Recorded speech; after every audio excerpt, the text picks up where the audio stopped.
Yo, Hegassen here. Here we go, One Piece Manga Chapter 969. Fall of a Lord, my review, little bit delayed. Very busy week at work, had some Brexit stuff to do. So obviously, deadline was coming up, so had a lot to do. I've already recorded this once, but the audio went all out of sync. Hopefully this time the audio actually stays in sync, because I don't want to have to do this a third time. So I'm kind of going to blitz through this now. Starting off, this chapter, compared to the other ones, and part of the reason why I wasn't that enthusiastic about doing my review was I didn't really enjoy this chapter. I thought it was quite boring. I thought it was quite confusing at times. I don't feel like there were really many big payoffs, especially compared to the last chapters. You know, we had a lot of information in the last chapters. Roger Pirate stuff, Whitebeard Pirate stuff, Oden stuff, lore of the One Piece world, Joy Boy, what the One Piece is, so much stuff. And then this one was a lot slower. The pacing was a lot slower. I don't feel like as much happened, not as many big reveals. A few good little things, but quite a lot of disappointments really for me in this chapter. The cover page story was a big disappointment. That really feels like it's dragging at the moment. It feels like we're getting one panel of a page each week.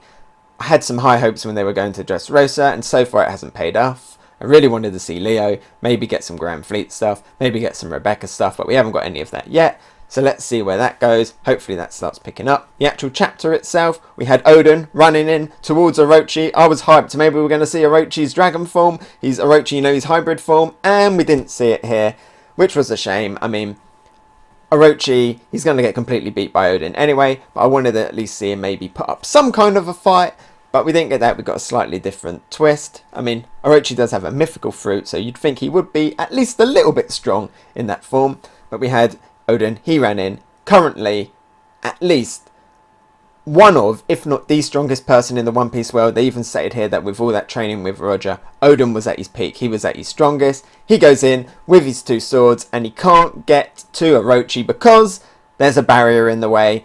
Yes, the barrier no me is back, not with Bartolomeo, but with this old guy. And we have that old woman there from a few chapters ago, the one who has Bon Clay's fruit. So we've got Bon Clay's fruit, the Clone fruit, and the barrier fruit. Two fruits that we originally knew about with new owners, which I do like. I'd much rather have existing devil fruits that, you know, we know should have been out there in the world before they have their current owners, instead of having like duplicates of the same fruit. You know, if this was like the glass fruit and it had the same kind of powers as the barrier fruit, that sounds a little bit like the Kilo no Mi, Ton no Mi, and I hated that. So it's good that we're getting some old fruits. It does create a lot of speculation as to how on earth them fruits got out back onto the Grand Line. Hopefully we'll find that out. I'm hoping it's not something rubbish like they get killed and a boat happens to be going past Wano full of fruit and that's how the devil fruits get out. But we'll find out. It is interesting, but great to see the barrier no Mi again. One of my favourite fruits. And good confirmation as to how overpowered it is, because we have Oden, like I said, probably the strongest, if not one of the strongest people in the One Piece universe at this time. Probably maybe ever, and he can't even get through it himself. His attacks just get deflected off. We also find out that these two people are Kurozumis. They are related to Orochi, and that's why they're helping him. We don't quite know their relationship with Kaido. We don't know if it's Kaido that kicks him out, if it's Oden that kicks him out, if they decide to leave on their own. But it seems like everything goes quite well for Orochi and Kaido. You know, obviously when Oden goes, so why would they leave? Yeah, a lot of questions there with them. And then the big questions of this chapter is what happens afterwards when they're Oden and Orochi. You know, they can't clash, so they start talking.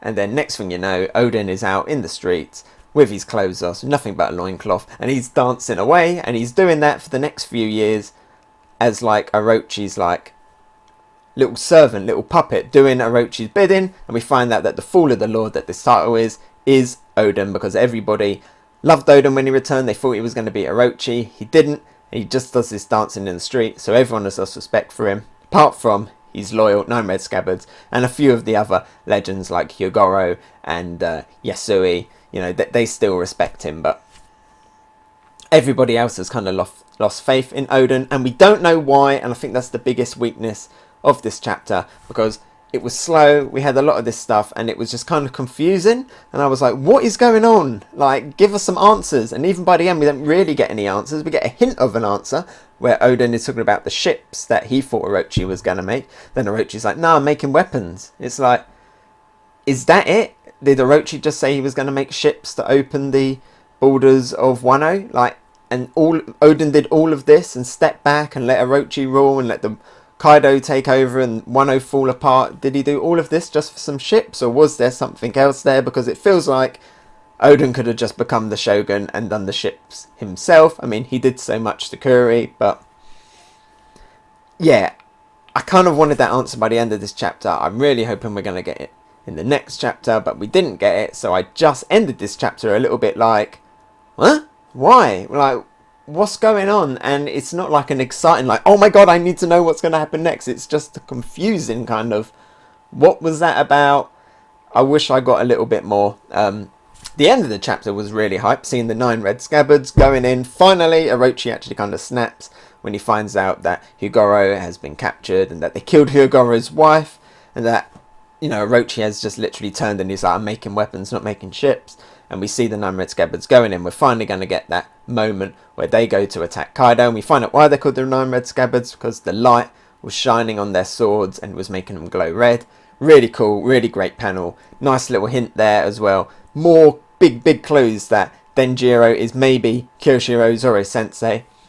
So that was epic, but the rest of the chapter was slow. I didn't find it that interesting.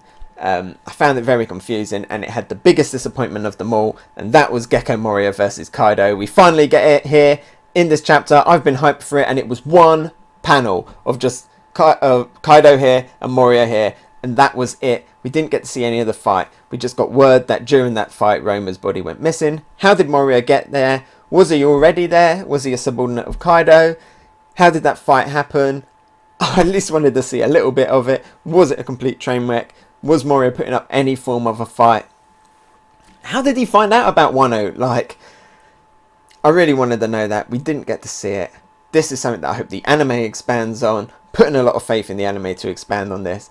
But yeah, how did Moria get here? They keep saying that Wano is really hard to get to, and yet everyone is just turning up there. You know, we've had Whitebeard turn up, we've had Roger turn up, we've had Kaido turn up, we've had Moria turn up, Ace has turned up, Nekomamushi, Inourashi, Kawamatsu, they've all turned up, the Straw Hats, Big Mum turned up, everyone's getting into Wano, the CP0's getting in there, they're all getting into Wano so easily.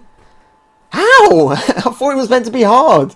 Did Moria have Thriller Bark at the time? How'd that get up the waterfall? But yeah, that was disappointing. Hype end, disappointing chapter, cover page story, really dull at the moment. I'm only going to give this one a blue tier, to be honest. I personally didn't really enjoy it, especially compared to the other chapters. What I am hyped though is I'm going to go see One Piece Stampede tonight. So this video is just going to be a quick upload, no edits, just going to upload it because I want to go see One Piece Stampede and read tonight's chapter, find out, hopefully, about how Oden gets defeated, why Oden was doing all that dancing, and what happened to the rest of the 9 Red Scabbards. Hopefully we'll find out what actually happened to Denjiro. Lot of hype, this one, not so much, but a lot of hype going forward. Bring on One Piece Stampede! Hey, so thanks for watching. What did you think? Let me know about it in the comments below. And if you enjoyed my video, maybe give it a like, and if you really liked it, why not subscribe? You can follow me on Twitter, Instagram and Twitch. Oh, and here's a related video you might enjoy, and something more fresh. I've been Hegassen, and I'll talk to you next time. Bye!